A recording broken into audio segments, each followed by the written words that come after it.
All right, let's just dive right in. Have you ever needed to get two separate cloud networks talking to each other, securely, without ever having to expose them to the public internet? Well, today, that's exactly what we're doing. We are building that digital bridge. We're going to master AWS VPC peering, which is, and I'm not kidding, an absolutely essential skill for anyone working in the cloud. So here's the game plan. It's a 6-step mission. We'll start with the why, lay the groundwork, perform what I call the digital handshake, draw our traffic map, test everything out, and then wrap up by looking at why this is such a fundamental skill to have. So let's get to it. Okay, first things first, what's the actual problem we're solving? Imagine you've got two virtual private clouds, VPCs. Let's say one's in Ireland and the other is in Frankfurt. Now, by design, these things are completely sealed off from each other. So the big question is, how do we get them to communicate privately as if they were right next to each other on the same local network? Well, you've really got two choices here. You could try to send traffic over the public internet, but that's a mess. You're opening yourself up to all kinds of security risks, and the performance is totally unpredictable. Or you can build a secure private link with VPC pairing. That gives you this isolated, totally reliable, and secure channel for communication. It's honestly like having your own private highway versus just taking your chances on the public roads. Now, before we can even think about building that bridge, we have to prepare the land on both sides, right? So our next step is to set up the basic infrastructure in our two regions, Ireland and Frankfurt. You can't connect things that don't exist yet. The setup is actually pretty straightforward. There are 3 key parts. First up, you create your own custom VPC, which is basically your own private slice of the cloud in our Ireland region. Then, inside that VPC, you define a subnet, which is just a specific range of IP addresses.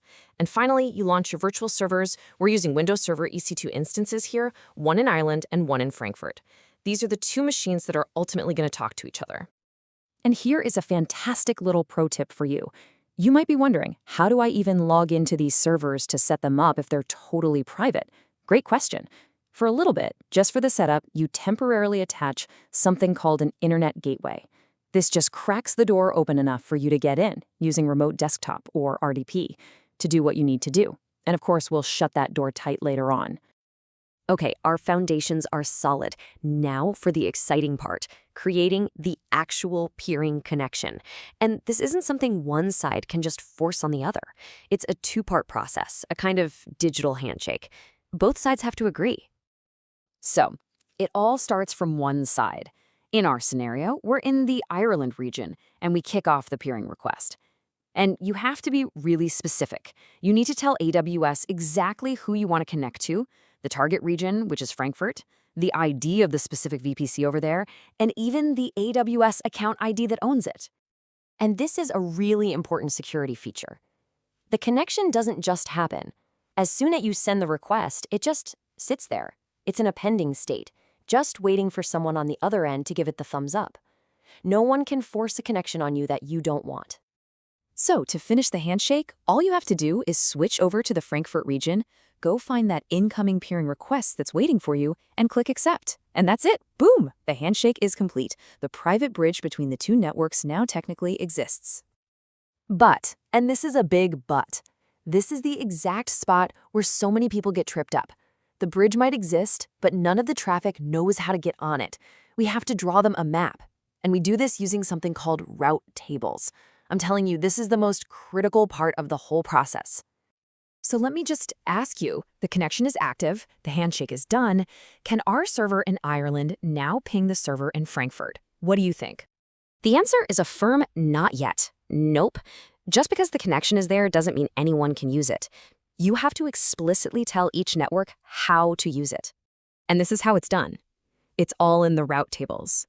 Inside Ireland's route table, you add a new rule. It basically says, hey, if you see any traffic that's trying to get to Frankfurt's private IP address range, that's its CIDR block, you need to send it over this specific peering connection. And then you do the exact same thing just in reverse in Frankfurt's route table. It has to be a perfect, symmetric, 2-way map. And one more thing you absolutely have to remember about this map. It's a direct point-to-point connection. This is what we call non-transitive peering. What that means is, if VPC A is paired with VPC B, and B is paired with C, that does not mean A can talk to C. It can't just hop through B. The connection is strictly one-to-one. All right, the bridge is built, the maps are drawn. It's the moment of truth. Time to actually test this thing and make sure our private bridge is working exactly as we expect. The test itself is actually beautifully simple. All we do is log back into our Windows server in Ireland, pop open a command prompt, and try to ping the private IP address of that server that's sitting all the way over in Frankfurt. And it fails. Now, don't panic. This is a classic gotcha. It gets people all the time. The network path we just built is perfect. The problem is the Windows firewall running on the server itself, which, by default, blocks these kinds of ping requests. So the fix for our test is super easy. We just temporarily turn off the firewall on both machines. We run the test again and success! We get a reply. It works. And remember, real success here is a two-way street. We've got to confirm that we can ping from Ireland to Frankfurt and also from Frankfurt back to Ireland. Once both of those tests pass, we can officially declare our private bridge fully operational. So, we did it. We connected two VPCs. Awesome. But let's zoom out for a minute. Why is mastering this one specific task so important? Because it's not really about this one connection. It's about understanding a foundational pattern for how you build things in the cloud.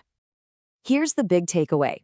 The process we just walked through, that whole prepare, handshake, route, and test model, that is a repeatable blueprint. You can use that exact same logic to build secure private bridges between pretty much any two networks, not just a couple of VPCs. And this is where it gets really powerful. You'll use these same principles everywhere.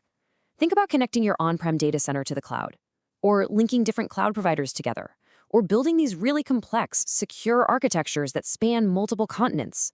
It's all the same fundamental idea. So, you now have the blueprint. You know how to create these secure private communication channels in the cloud. The only question left is, what private bridges are you going to go out and build?